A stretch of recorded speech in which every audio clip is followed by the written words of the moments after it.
Assalamualaikum warahmatullahi wabarakatuh. Bapak-bapak, ibu-ibu, saudara-saudara kaum muslimin rahimakumullah. Kapan kiamat itu akan datang? Ini rahasia Allah. Jangankan kita yang orang awam, baginda Nabi sendiri tidak diberitahu oleh Allah kapan kiamat itu akan terjadi. Tetapi sungguh pun demikian, banyak hadis-hadis yang menjelaskan ciri atau tanda-tanda datangnya kiamat. Nah, kalau sudah bicara soal tanda kiamat itu ada dua. Pertama yang disebut alamatus sughra, tanda-tanda kecil. Ini waktunya masih ada tenggang. Ada yang dinamakan alamatul kubra, tanda-tanda besar. Artinya kiamat sudah diambang pintu. Apa tanda-tanda kecil dari datangnya hari kiamat itu? Misalnya kata Nabi, apabila ilmu sudah diangkat oleh Allah. Artinya apabila ulama sudah banyak wafat, minat orang belajar agama berkurang, lalu kebodohan nampak merajalela di mana-mana, zina dikerjakan secara terbuka, minuman-minuman keras jadi kebanggaan, itu termasuk di antara tanda-tanda kecil terjadinya hari kiamat. Apalagi misalnya iza waladatil ammatu rabbataha, apabila budak sudah melahirkan tuan. Apa maksudnya? Ada yang mentafsirkan apabila anak sudah bisa membudaki orang tuanya. Orang tua yang melahirkan dia, yang membesarkan dia, demi setelah si anak besar jadi orang berpangkat, bertitel, berharta, berkedudukan, jadilah orang tua itu budaknya. Sehingga sering dibilang kalau orang tua kaya, anak jadi raja. Tapi kalau anak yang kaya, orang tua sering jadi budak.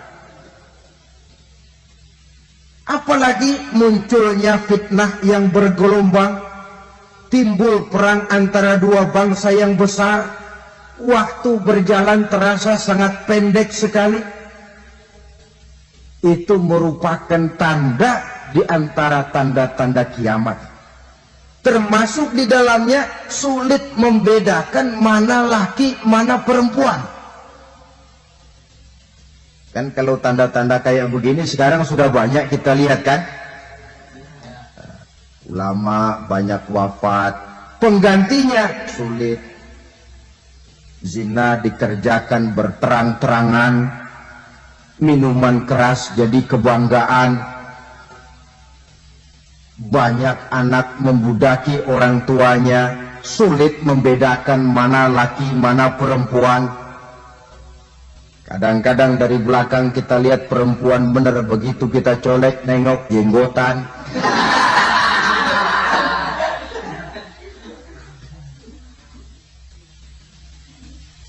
Ini termasuk tanda-tanda kecil. Masih ada tenggang sampai akan terjadinya kiamat itu. Nah, yang dimaksud dengan tanda-tanda besar, ini tanda besar artinya kiamat sudah diambang pintu. Pertama, matahari terbit dari sebelah barat. Apabila matahari sudah terbit dari arah sebelah barat, tertutuplah sudah pintu taubat. Bersabda Nabi kita, la taqumus sa'atu hatta tatlu'a syamsu min maghribiha. Tidak akan datang hari kiamat sampai matahari terbit dari arah sebelah barat. Fa iza tala'at, manakala matahari telah terbit dari arah sebelah barat, wa ra'ahan nasu, manusia banyak menyaksikan itu, amanu ajma'un, mereka pun lalu beriman. Yang tadinya kafir, yang tadinya ingkar, yang tadinya membangkang, setelah melihat matahari terbit dari sebelah barat, buru-buru beriman, berlomba-lomba mengucap 2 kalimat syahadat. Tapi apa yang terjadi? Kata Nabi, wa dzalika hina la yanfa'u nafsan imanuha lam takun amanat min qabl. Hari itu adalah hari yang iman sudah tidak berguna lagi bagi seseorang apabila sebelumnya memang dia tidak pernah beriman. Au kasabat fi imaniha khaira, atau beriman tetapi tidak pernah melakukan kebajikan di dalam keimanannya itu. Hari yang sudah kasih, hari yang sudah terlambat, beriman tidak akan ada gunanya lagi. Ini pelajaran buat kita. Sebelum sang surya terbit dari sebelah barat, sebelum nafas sampai di tenggorokan, artinya pintu taubat masih terbuka. Kalau 2 hal itu sudah terwujud, nafas sudah sampai di kerongkongan, atau matahari sudah terbit dari arah sebelah barat, tertutuplah sudah pintu taubat. Tak ada lagi gunanya pangkat, jabatan, harta, bahkan beriman pun dalam suasana macam itu. Too late, kata orang Kulon. Sudah terlambat. Matahari terbit dari arah sebelah barat. Itu tanda besar, artinya kiamat sudah diambang pintu. Lalu apalagi tanda besar? Munculnya Dajjal.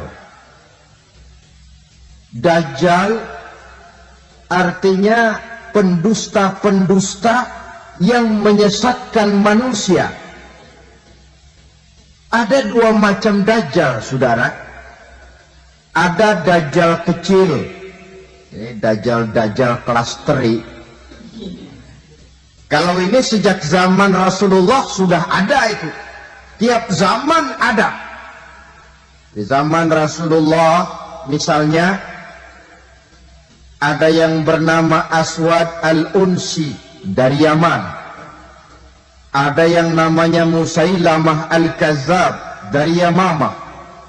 Ada yang namanya Ibnu Sayyad dari Madinah. Ini Dajjal-Dajjal di zaman Rasul. Musailamatul Kazzab memproklamirkan diri jadi nabi dia. Di zaman Rasul masih hidup. Ini Dajjal zaman Nabi. Di zaman sahabat muncul Dajjal-Dajjal. Di zaman kita sekarang ini Dajjal-Dajjal pun gentayangan. Dajjal-Dajjal kelas teri. Kerjanya mendustakan manusia, menyesatkan manusia, memalingkan manusia dari jalan yang benar dan diridhoi oleh Allah Subhanahu wa ta'ala. Adapun yang merupakan tanda besar dari datangnya kiamat, Dajjal-Dajjal kelas kakap. Pembohong-pembohong besar yang menyesatkan masyarakat manusia berpaling dari jalan Allah mengikuti jalan mereka.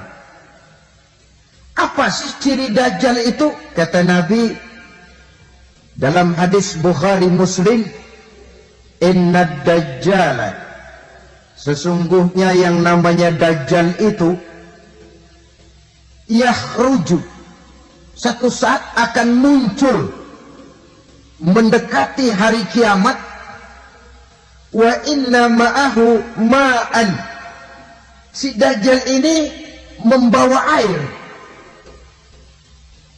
wa naran, dan juga membawa api.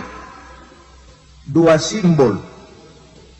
Di tangan yang satu dia bawa air, di tangan yang satu dia bawa api. Wa ammal ladzi yarahu an-nasu ma'an fanaru.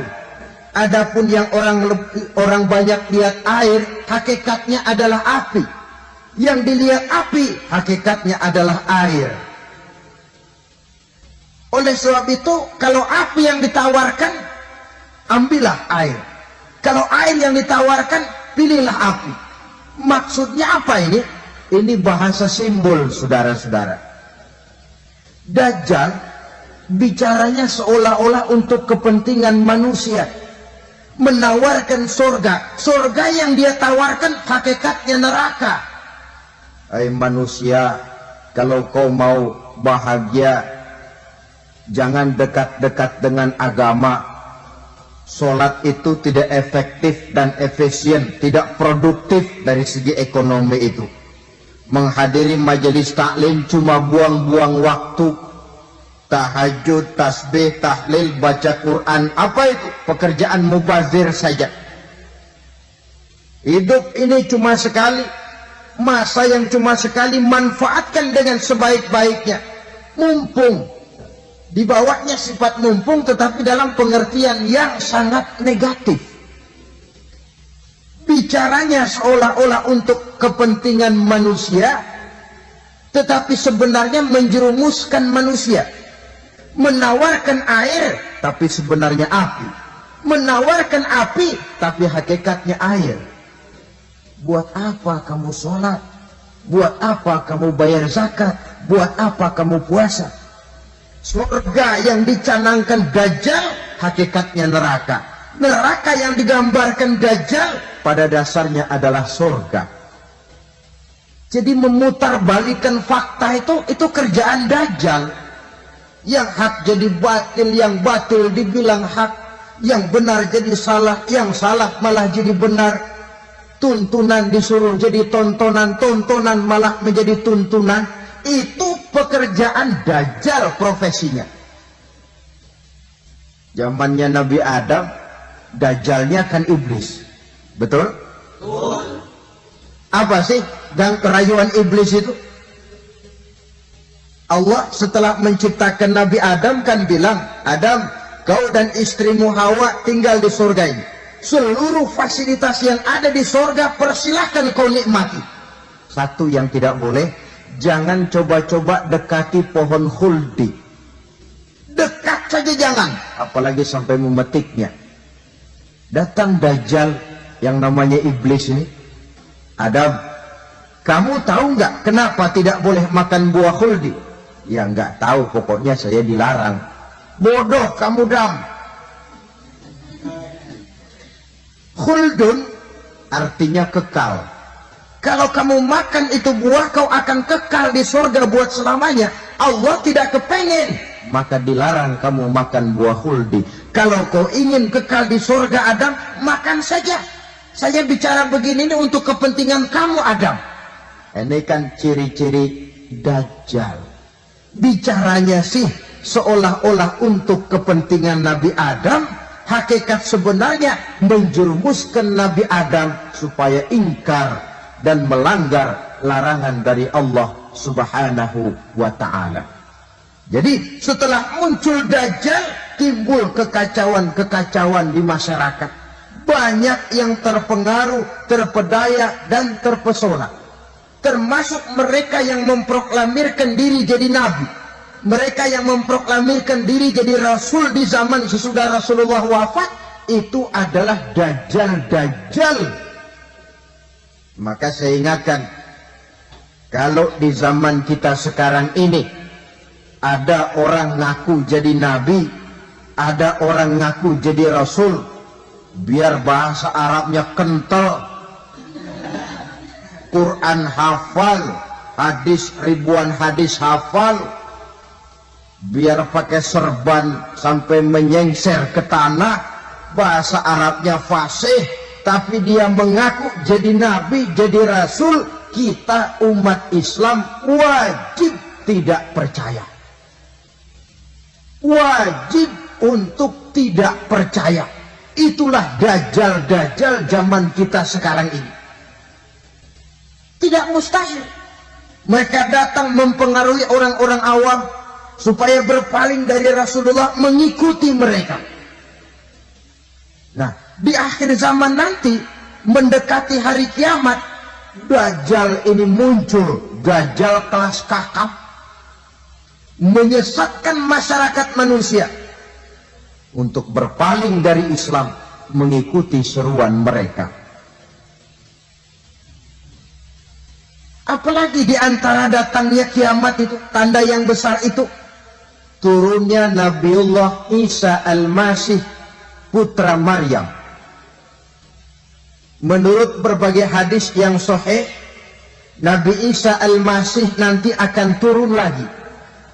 Tidak membawa risalah yang baru, tapi meluruskan risalah Islam ini yang telah banyak ditinggalkan oleh masyarakat. Bahkan ada hadis menjelaskan beliau akan membunuh Nabi, mematahkan kayu-kayu salib, lalu melaksanakan haji dan umrah mengikuti syariat Nabi Muhammad, bukan membawa agama baru. Menjadi semacam mujaddid, reformer, menyelamatkan manusia dari bisikan Dajjal. Bahkan ada riwayat yang menjelaskan bahwa Nabi Isa berhasil mengalahkan Dajjal, mengembalikan masyarakat manusia kembali kepada ajaran Islam yang datang dari Allah, dibawa oleh Rasulullah Sallallahu Alaihi Wasallam. Dengan kata lain, turunnya Nabi Isa bukan sebagai Nabi dan Rasul baru, tetapi mengikuti syariat Nabi kita Muhammad Sallallahu Alaihi Wasallam.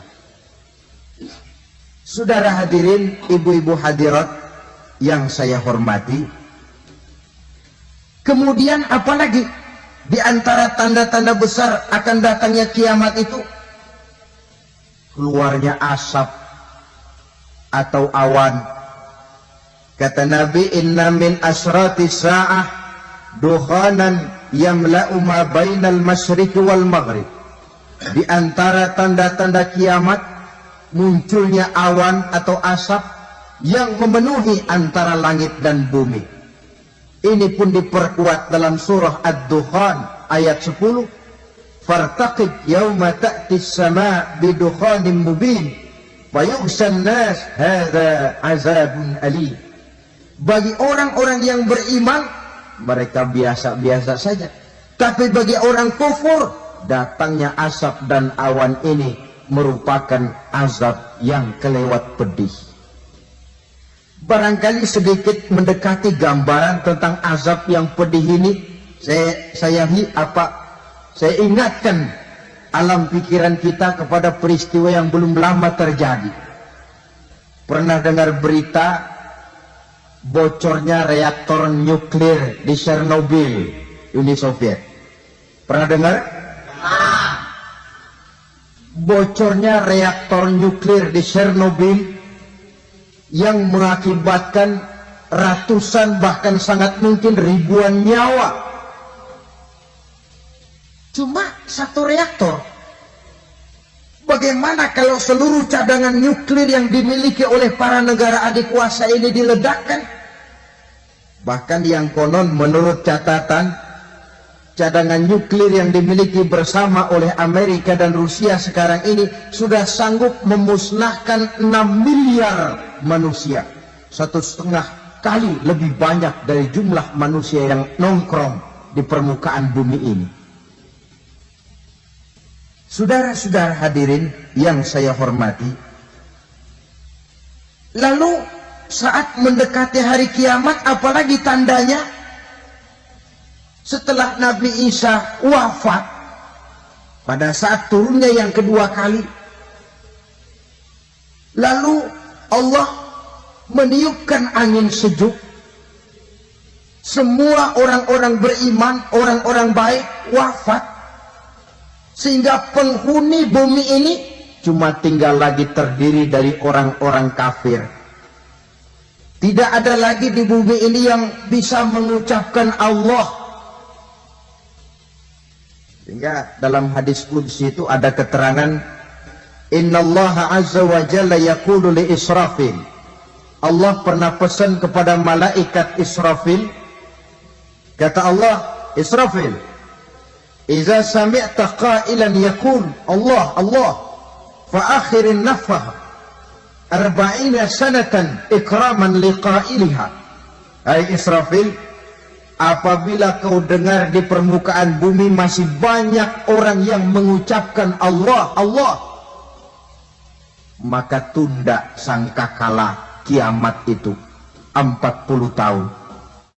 Untuk apa? ikraman liqailiha, menghormati orang yang mengucapkan Allah, Allah itu. Wah, jadi karena sekarang masih banyak yang mengucapkan Allah, besar hatilah kita, masih jauh kiamat itu. Tapi jangan lupa, kiamat pribadi, kiamat kecil itu yang gak kita sangka-sangka. Ajal datang mencabut nyawa, itu kiamat pribadi.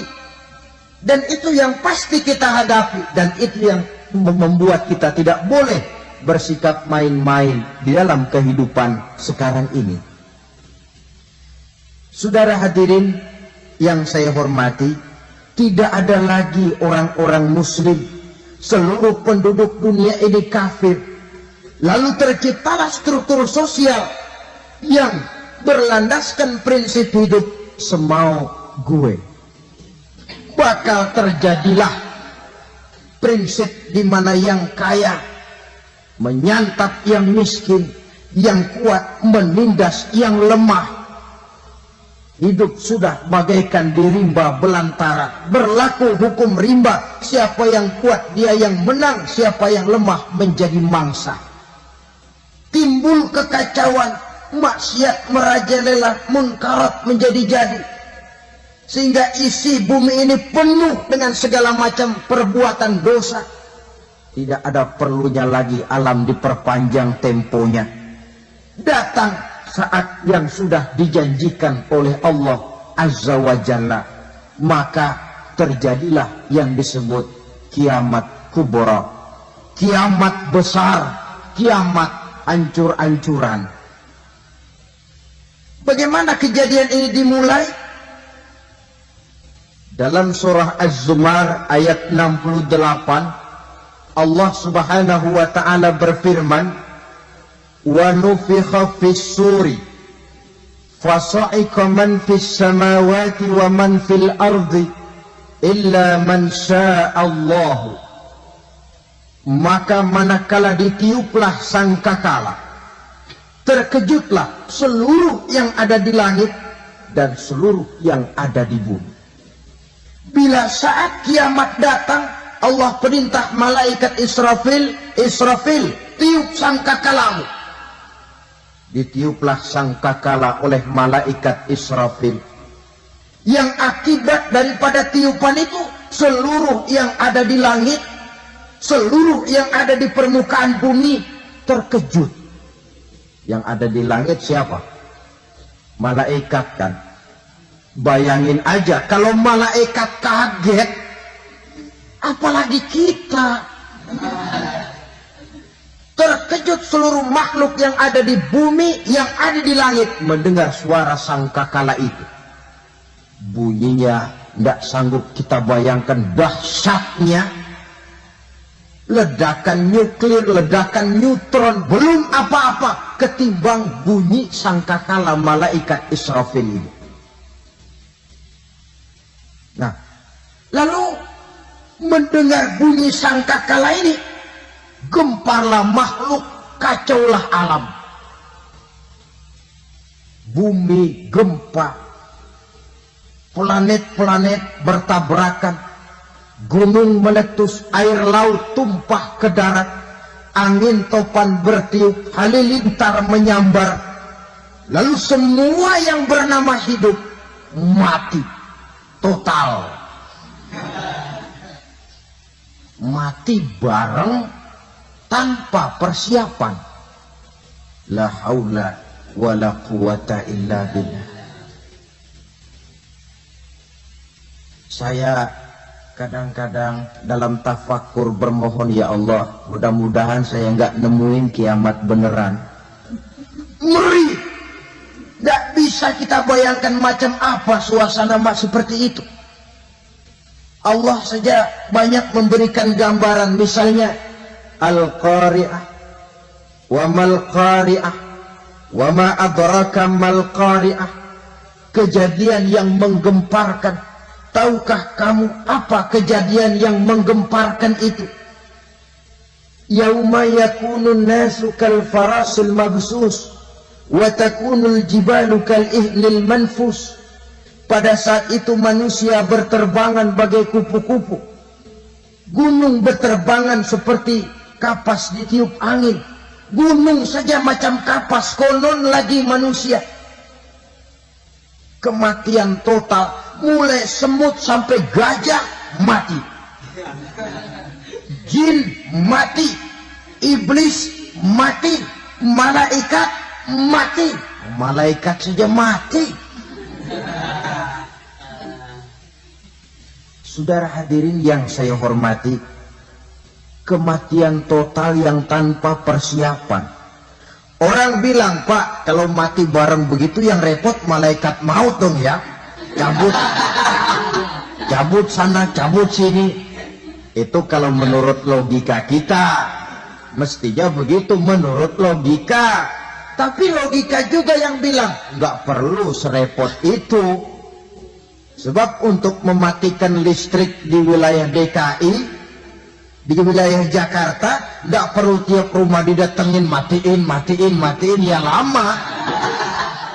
Cukup dari kantor pusatnya saja PLN, tekan satu tombol, gelaplah seluruh Jakarta. Saudara hadirin yang saya hormati, kematian total. Lalu setelah kematian total, planet-planet juga mati, dalam arti tidak bergerak dan beredar. Angin mati, dalam arti tidak bertiup. Air mati, dalam arti tidak ada riak gelombang. Pokoknya semua mati. Kullu nafsin za'iqatul maut, semua yang bernafas mati. Dalam ayat lain, kullu man 'alaiha fan, semua yang ada di permukaan bumi fana. Yang kekal cuma Allah subhanahu wa ta'ala. Yang paling belakang mati malaikat maut dan malaikat Israfil. Tapi mati juga sesuai dengan janji Allah.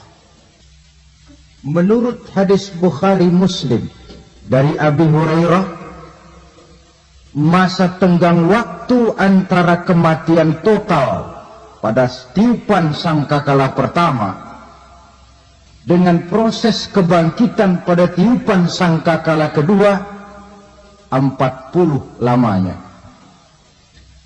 Tidak dijelaskan oleh Abi Hurairah 40 jam, apa 40 hari, apa 40 tahun. Hadis-hadis cuma menyebutkan 40 saja. Sunyi alam yang tinggal cuma Allah saja lagi. Ketika itu Allah berseru-seru, katanya, limanil mulkul yauma, siapa para penguasa hari ini? Mana itu raja-raja dan penguasa yang dulu mengaku jadi Tuhan? Fir'aun, mana Fir'aun sekarang? Yang dulu jadi raja, merasa berhasil, sombong, lalu tidak mau turun-turun dari kekuasaannya, sampai kepada puncak kekurang ajarannya mengangkat diri jadi Tuhan. Mana itu Fir'aun? Namrus, mana sekarang Namrus? La ilaha illa ana, ternyata tidak ada Tuhan lain selain daripada aku, kata Allah. Proses kemudian, saudara-saudara, turunlah hujan dari langit. 40 lamanya hujan itu. Tidak jelas juga 40 jam atau 40 hari. Setelah air turun membasahi, datanglah tiupan sangkakala yang kedua. Semua yang bernama mati bangkit dari kuburnya masing-masing. Ini yang disebut Yaumul Ba'thi, hari kebangkitan. Allahu Akbar. Pada saat kita bangkit dari kubur kita masing-masing, kumpul di padang mahsyar namanya. Bayangin aja, saya sendiri nggak sanggup bayangin. Manusia sejak zaman Adam sampai zaman kiamat kumpul bareng di tempat sama. Berapa banyaknya?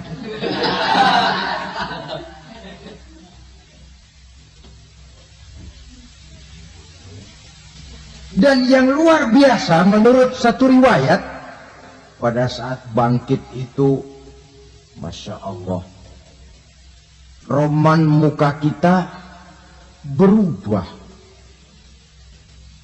disesuaikan dengan amalan kita waktu di dunia ini. Barang siapa yang waktu di dunia amalannya itu amalan tikus,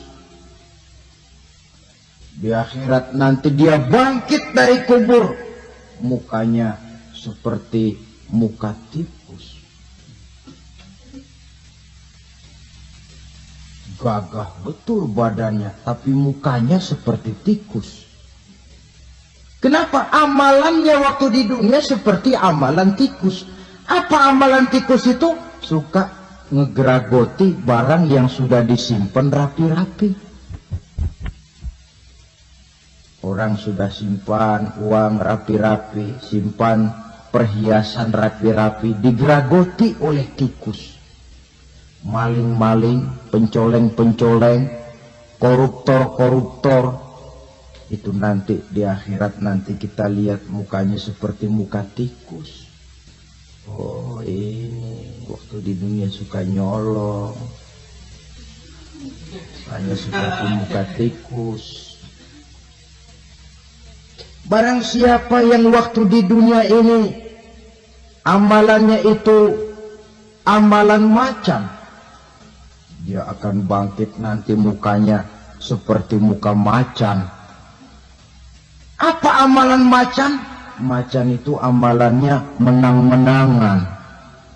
Orang yang mau menang saja, nggak mau mengalah. Coba lihat di hutan. Kenal hutan nggak? Nah. Di hutan, raja hutan di mana-mana pasti macan. Betul kan? Betul. Padahal hutan belum pernah bikin pemilihan umum. Tapi macan tidak peduli ada pemilihan umum apa tidak, pokok saya raja. Sebab apa? Macan jadi raja itu bukan karena benar, tapi karena kuat jadi raja. Setelah dia jadi raja, rakyat hutan yang mesti dilindungi malah dimakan oleh raja macan. Kambing rakyat hutan dimakan oleh macan. Ayam rakyat hutan dimakan oleh macan. Itu nanti kita lihat di akhirat itu mukanya seperti muka macan, gagah betul. Lalu barang siapa yang di dunia ini amalannya itu seperti amalan anjing, nanti dia punya muka seperti muka anjing. Apa amalan anjing? Pertama, anjing itu kalau disuruh jaga rumah, dia tidak bisa membedakan mana maling, mana tamu. Biar yang datang maling kalau bawa tulang, anjing kalem. Yang kedua, anjing itu akan setia kepada siapa saja yang memberinya roti. Siapa yang memberinya roti, itulah majikannya. Apa kata majikannya, pasti dia laksanakan. Soal benar atau salah, dia tidak peduli. Setelah anjing dapat roti, dia tidak punya pilihan lain kecuali bilang, abdi mah kumaha juragan wae ayeuna mah.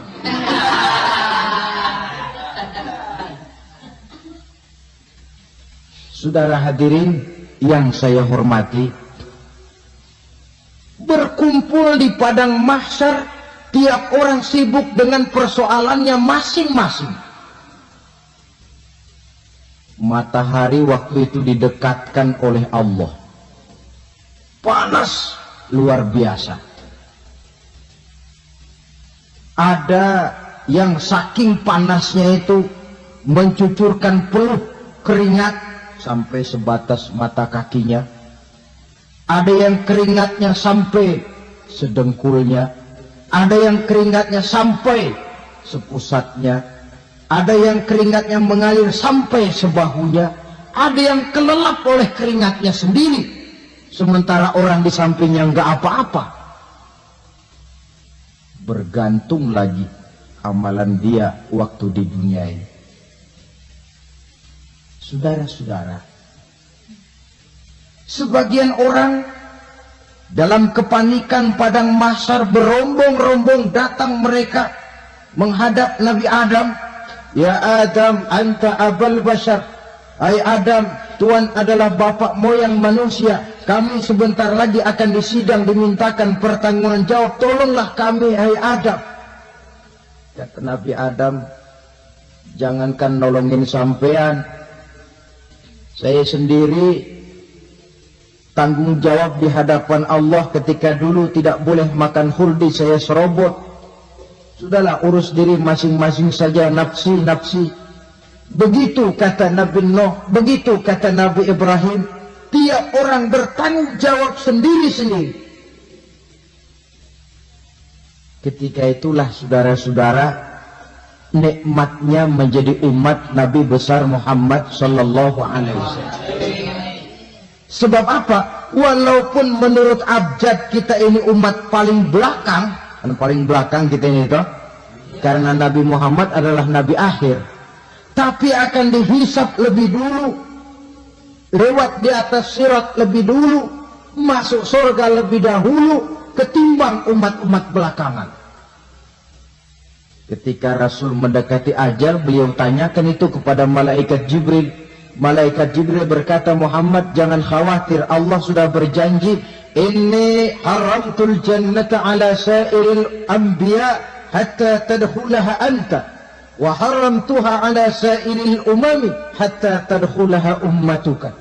Surga aku haramkan buat seluruh nabi, kecuali kalau engkau Muhammad sudah masuk ke dalamnya. Dan surga aku haramkan buat seluruh umat, kecuali kalau umatmu Muhammad sudah masuk ke dalamnya. Logikanya, walaupun menurut abjad kita umat paling belakang, bakal dihisab paling dulu, lewat di atas sirat paling dulu, masuk surga paling dulu, kalau mampir ke neraka juga paling. Ya resiko. Jangan mau enaknya aja paling dulu. Saudara hadirin yang saya hormati, setelah masa kebangkitan itu jangan dikira begitu bangkit langsung diperiksa, masih menunggu menanti ribuan tahun perhitungan padang mahsyar untuk sampai kepada proses yang disebut yaumul hisab, hari perhitungan. Seorang demi seorang bakal dipanggil. Bayangkan saja, kita se-RT saja di absen, kadang-kadang perlu waktu lama. Ini manusia sejak zaman Nabi Adam sampai datang hari kiamat, satu demi satu disidang di hadapan Qadhi Rabbul Jalil. Status sosial copot sudah waktu itu. Yang pernah jadi hartawan di situ tidak lagi kelihatan kehartawanannya. Yang pernah jadi jenderal tidak lagi dipanggil jenderalnya. Yang ustadz tidak lagi dipanggil al-mukarramnya. Seluruh status sosial selesai. Dipanggillah kita seorang demi seorang menghadap Qadhi Rabbul Jalil. Bagaimana proses penghisaban itu? Pertama, proses tanya jawab. Di antaranya ada hadis menyatakan, lan tazula qadama 'abdin yaumal qiyamah hatta yus'ala an arba'i khisalin. Besok di hari kiamat tidak akan bergeser telapak kaki seorang hamba sampai dia ditanya lebih dulu tentang 4 persoalan. Tentang ilmunya. Kemana ilmu itu diamalkan? Tentang umurnya. Di mana umur itu dihabiskan? Tentang masa mudanya. Kemana masa muda itu dipakai? Tentang hartanya. Dari mana harta itu didapat dan kemana harta itu dibelanjakan? Ini termasuk proses tanya jawab. Jadi kalau istilah pengadilan dunia, nama Fulan bin Fulan. Kamu waktu di dunia diberikan umur panjang untuk apa? Pernah mengalami masa muda, kemana kau habiskan masa remajamu? Kau diamanahkan ilmu, dengan apa ilmumu kau amalkan? Kau diberikan harta, dari mana harta kau dapat, kemana kau belanjakan? Tak seorang pun yang bisa mungkir. Sebab apa? Dikala itu yang menjadi saksi bukan orang. Yang menjadi saksi adalah seluruh anggota badan kita. Tangan bicara, kaki jadi saksi terhadap seluruh amalan yang pernah kita kerjakan pada saat kehidupan di alam dunia ini. Selesai proses tanya jawab, lalu diperlihatkan buku catatan kita waktu hidup di dunia ini. Jangan lupa Allah itu menyiapkan 2 superkomputer kepada kita, sebelah ditempelin sebelah kanan, yang sebelah tempelin di sebelah kiri. Komputer itu namanya Raqib dan Atid, 2 malaikat yang apabila baik kita lakukan, refleks saja akan menulis kebajikan kita. Jahat kita kerjakan, akan tertulis. Catatan itu nanti diperlihatkan kepada kita. Waduh, alangkah malunya pada saat diperlihatkan catatan kita, buku rapot kita merah melulu. Barangkali diperiksa sambil diomelin, brengsek lo. Buku merah melulu begini, bagaimana waktu hidup di dunia? Tidak cukup diperlihatkan buku catatan kehidupan, rekaman kehidupan.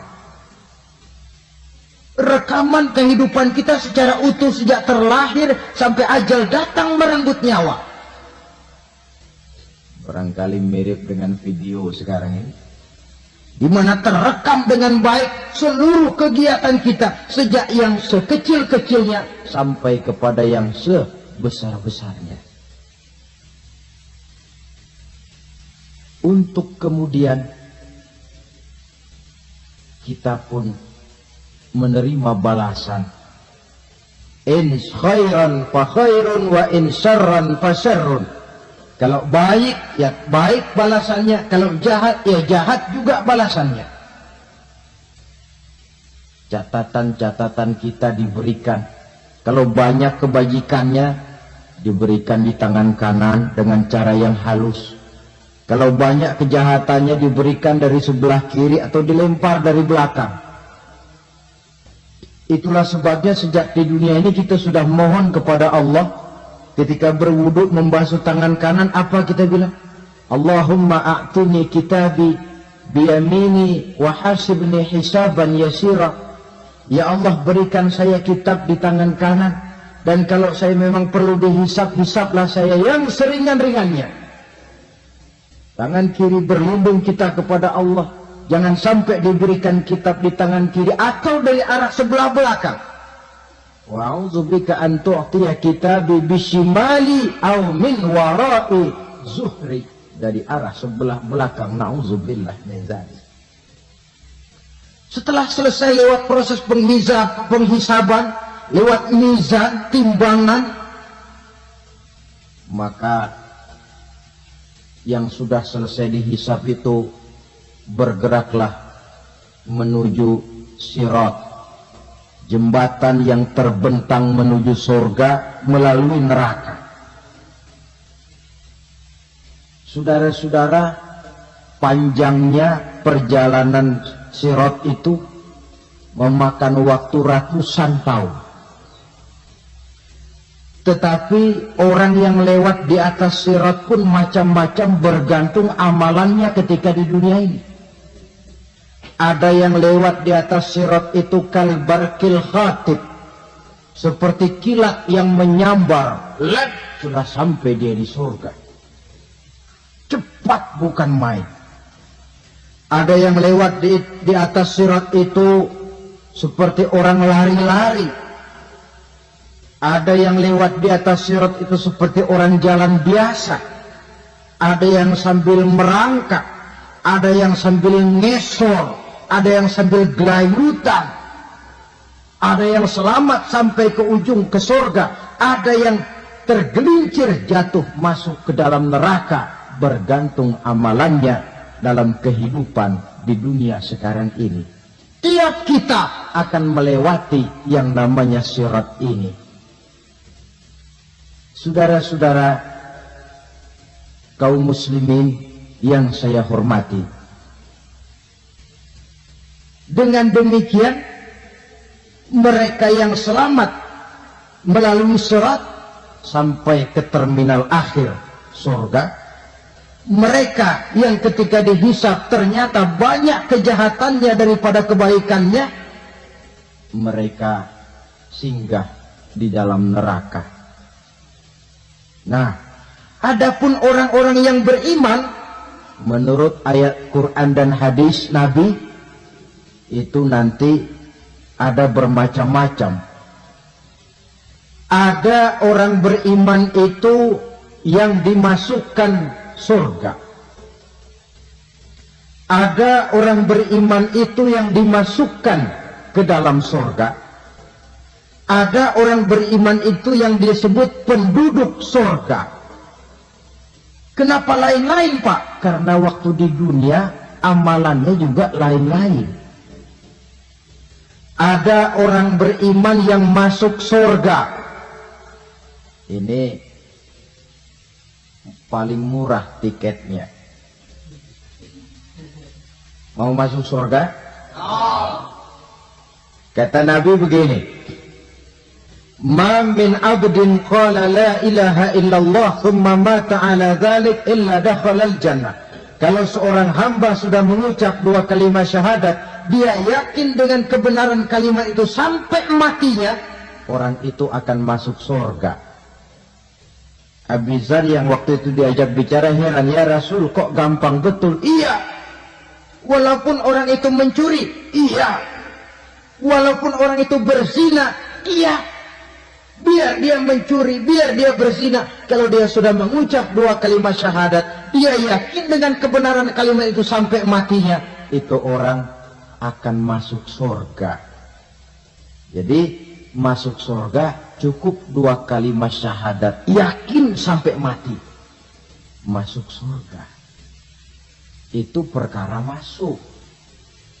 Tapi kalau pertanyaannya diterusin, masuknya kapan, Pak? Nah, ini lain lagi urusannya. Sebab ada yang masuknya itu langsung, ada yang mampir dulu. Di sana tempat cuma dua. Kalau tidak surga, neraka. Mau ke surga, tapi mampir dulu. Yang mampirnya jelas di neraka. Kenapa? Dalam hadis qudsi ada riwayat. Nanti itu di akhirat, setelah Allah selesai mengatur penduduk surga, masuk surga, yang neraka, masuk neraka, Allah berkata kepada malaikat Malik, malaikat Malik, labaik ya Allah, itu bajingan-bajingan tengik, manusia-manusia durjana, yang waktu di dunia tidak mau sujud, jauh dari ulama, gemar melakukan yang munkarat dan maksiat, hidup di tengah masyarakat selalu jadi bibit keonaran, kufur, sudah masuk neraka semua. Sudah ya Allah. Nah, kalau sudah, coba sekarang kamu masuk, Malik. Saya, iya, masuk neraka. Mau apa ya Allah? Kata Allah, akhriju minan nar man kana fi qalbihi misqala habatin min khardalin min iman. Kau masuk neraka, cari di dalam neraka orang-orang yang ada imannya walaupun kecil sebesar biji zarah, angkat mereka keluar. Masuk malaikat Malik ke neraka, cari orang yang ada imannya, korek-korek. Ya repot, udah pada gosong. Yang ada imannya diangkat ke atas, yang ada imannya diangkat ke atas, lalu dimandikan di Nahrul Hayat, namanya sungai kehidupan di akhirat nanti. Cakep lagi rupanya, bersih lagi wajahnya, apel di hadapan Allah. Kata Allah, bagaimana mas? Kapok nggak sampean? Kapok ya Allah. Nah, kalau kapok, idhab fadkhulil jannah. Pergi, masuk surga sana. Berangkat mereka ke surga. Ketemu sama teman-temannya yang udah sampai lebih dulu. Yang nggak pakai mampir lagi. Terjadi dialog. Kata teman-temannya yang udah pada nyampe duluan, mas, iya. Emang baru sampai? Oh, saya baru sampai. Memang mampir di mana dulu mas? Kita sudah lama sampai di surga. Saudara buka surah Al-Muddathir ayat 34-35. Ma salakakum fis saqar? Kenapa kamu mampir di neraka Saqar? Qalu lam nakum minal musallin. Mereka menjawab, kami mampir di neraka Saqar mas, gara-gara dulunya kami waktu di dunia tidak pernah sholat. Tidak pernah sholat? Tidak pernah. Karena rumahnya dekat masjid. Cuma dekat doang mas. Sholat mah enggak saya. Enggak pernah ngasih makan fakir miskin. Tidak pernah hadir di majelis taklim, pendeknya tidak pernah melakukan kebajikan, maka saya pun mampir di neraka Saqar. Untung betul saya punya iman mas, sedikit. Waktu hidup di dunia dulu saya pernah mengucap 2 kalimat syahadat, sekali-kalinya waktu mau kawin. Masya Allah. Untung saja kawin, kalau nggak kawin polos.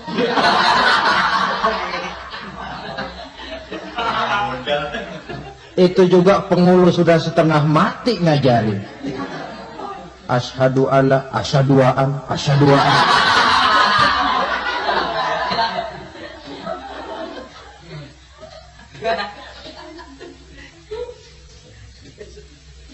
Ini namanya masuk surga. Ada mampir dulu. Ada pula orang mukmin itu yang dimasukkan surga. Namanya dimasukkan kan terima beres. Saya masuk ke rumah, jalan sendiri, cari tempat sendiri. Saya dimasukkan ke dalam rumah, terima beres. Pokok ada di dalam, itu dimasukkan namanya. Nggak pakai mampir. Tapi tentu tiketnya lebih mahal ketimbang yang pertama tadi. Apa kata Allah? Innal ladzina amanu wa 'amilus shalihat la ukaffiranna 'anhum sayyi'atihim wa la udkhilannahum jannah. Sesungguhnya orang-orang yang beriman kemudian beramal soleh, kami hapuskan segala dosa dan kesalahannya, kami masukkan mereka ke dalam surga. Lihat ayatnya.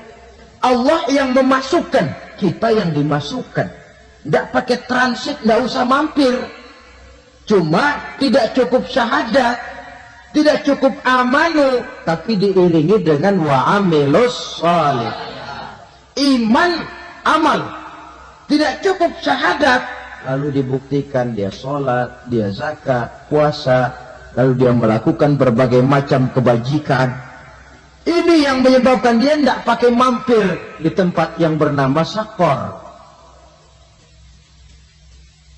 Lalu ada pula orang mukmin itu yang disebut penduduk surga. Wah, ini sudah VIP ini. Ashabul jannah, penduduk surga. Siapa mereka? Kata Allah, innal ladzina amanu summa istaqamu fala khaufun 'alaihim wa la hum yahzanun ulaika ashabul jannah hum fiha khalidun. Sesungguhnya orang-orang yang beriman lalu istiqamah, tetap dalam melaksanakan perintah Allah, tidak goyang, tidak labil tapi stabil, istiqamah, mereka tidak takut dan tidak bersedih hati. Mereka lah penduduk surga. Iman, istiqamah. Tidak punya duit, sembahyang. Banyak duit, sembahyang.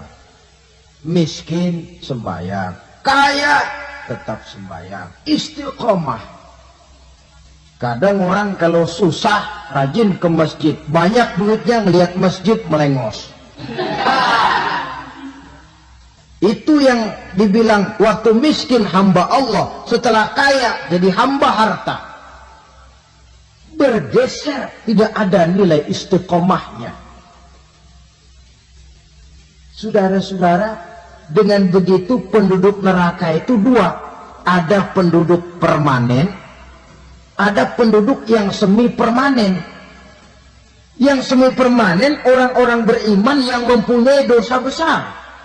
Mereka masuk ke neraka untuk menerima azab sesuai dengan dosanya. Bila selesai masa azab itu, mereka akan diangkat untuk ditempatkan kembali ke dalam surganya Allah Subhanahu wa ta'ala. Nah, dikala itulah saudara-saudara, ada yang disebut syafaat dari Rasulullah Sallallahu Alaihi Wasallam. Tapi tentu jangan lupa, syafaat ini ibarat kain menambal dia. Kita punya kain bolong-bolong sedikit, syafaat yang menambal. Sholat kita ada kurang dikit, sedekah kita ada campur riak dikit, amalan kita ada tidak karena Allah dikit, kita berharap syafaat.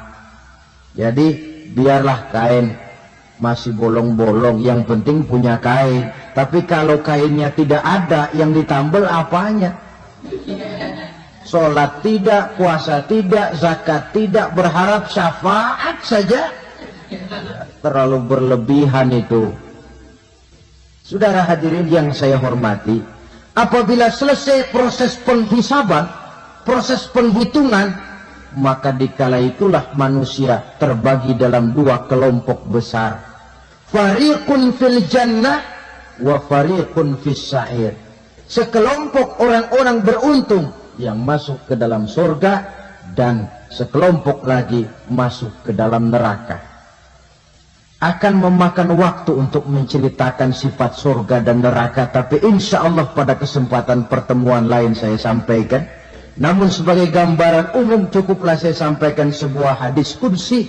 Allah jelaskan, a'dadtu li'ibadiyas salihin ma la aynun ra'at wa la uzunun sami'at wa la khatara fi qalbil bashar. Aku sediakan buat hamba-hambaku yang soleh, yang tidak pernah terlihat oleh mata, tidak pernah terdengar oleh telinga, dan belum pernah terdetik dalam hati manusia. Jadi kenikmatan surga belum pernah dilihat mata, belum pernah didengar telinga, belum pernah terdetik dalam hati. Pedihnya azab neraka belum pernah terlihat mata, belum pernah terdengar telinga, belum pernah terdetik dalam hati. Saudara hadirin yang saya hormati, oleh karena itu, sebagai uraian akhir daripada kiamat ini, marilah sama-sama kita memanfaatkan hidup dengan sebaik-baiknya, supaya jangan timbul penyesalan di hari kemudian nanti. Mudah-mudahan kita seluruhnya diselamatkan Allah dari azab neraka dan mendapat surga dan ridhonya. Sekian dan demikianlah pertemuan kita kali ini. Terima kasih banyak atas segala perhatian. Mohon maaf atas segala kekurangan. Usikum wa nafsi bitaqwallah. Wassalamualaikum warahmatullahi wabarakatuh. Waalaikumsalam warahmatullahi wabarakatuh.